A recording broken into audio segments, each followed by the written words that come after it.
नमस्कार, मैं भाव्या। आप देख रहे हैं इन्फो न्यूज़ भारत। बीजेपी अभी एक सबसे कहते हैं सशक्त पार्टी के रूप में नज़र आ रही है पूरे इंडिया में। और जो बीजेपी उम्मीदवार हैं हज़ारीबाग से, वो भी काफ़ी सशक्त नज़र आ रहे हैं। लगातार कैंपेन करे जब से उनको टिकट मिला है, लेकिन उसके बावजूद उन पे जो अपोजिशन पार्टी है वो कई तरह के इल्ज़ाम लगाते ही रहती है। जैसे कि पहले आपसे ही सवाल करेंगे, बरी विधायक अकेला यादव ने आप पर खुलेआम ये इल्ज़ाम लगाया था कि आपके जो सुपुत्र हैं करण जायसवाल ने 4 करोड़ का इलेक्टोरल बॉन्ड भरा है। इस पर आप क्या कहेंगे? कि उनको जानकारी नहीं है ज्ञान कानून का। इलेक्टोरल बॉन्ड एक लीगल डॉक्यूमेंट है और इस पूरे देश में 20,000 करोड़ का इलेक्टोरल बॉन्ड विभिन्न लोगों ने खरीदा और उसका 54% ऑपोजिशन पार्टीज को मिला है। तो सबसे पहले तो इनको बताना चाहिए कि क्यों मिला इनको।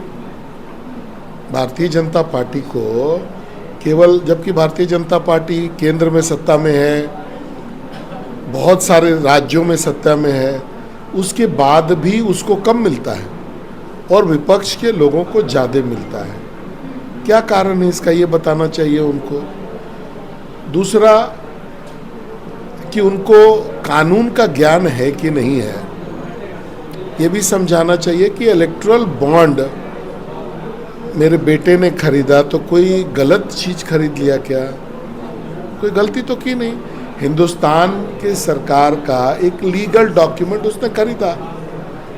वो बिजनेसमैन है, हमारा फैमिली जो है का वो 4th जनरेशन बिजनेसमैन है। हमारे दादा बिजनेस में थे, हमारे फादर बिजनेस में थे, हम बिजनेस में हैं।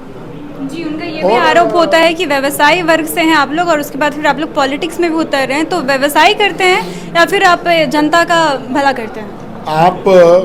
हम आपके टीवी चैनल के माध्यम से उनको चैलेंज करते हैं कि जितना सेवा का कार्य हम करते हैं उसका 1% भी अगर वो प्रमाणित कर देंगे कि उन्होंने किया हो तो वो जो कहेंगे हम करने के लिए तैयार हैं। अभी हम आपको जुड़वा दे रहे हैं, उनको थोड़ा बताने का कष्ट करिएगा कि हजारीबाग विधानसभा में जितनी भी गरीब बहनों का शादी होता है सबको हम लोग लहंगा उपहार स्वरूप उपलब्ध कराते हैं। ये इसी व्यवसाय के पैसे से है। हम लोग छठ व्रतियों को, जो गरीब हैं, उनको साड़ी जो है उपलब्ध कराने का काम करते हैं। जो गरीब लोग हैं उनके श्राद्ध में हेल्प करने का काम करते हैं। जितने भी लोग हमारे पास आते हैं इलाज के लिए उनको हम लोग हेल्प करते हैं, मेडिकली हेल्प करते हैं, दवा से हेल्प करते हैं। बहुत सारे बच्चों का फीस हम लोग पेमेंट करते हैं जो अपने नहीं दे पाते हैं, किसी का माफ़ कराते हैं, किसी का हम लोग पेमेंट करते हैं। तो ये सब काम हम लोग सामाजिक रूप से करते हैं। धार्मिक रूप से हमको लगता है 200 से ज़्यादा मंदिरों में हम लोग सहयोगी होंगे।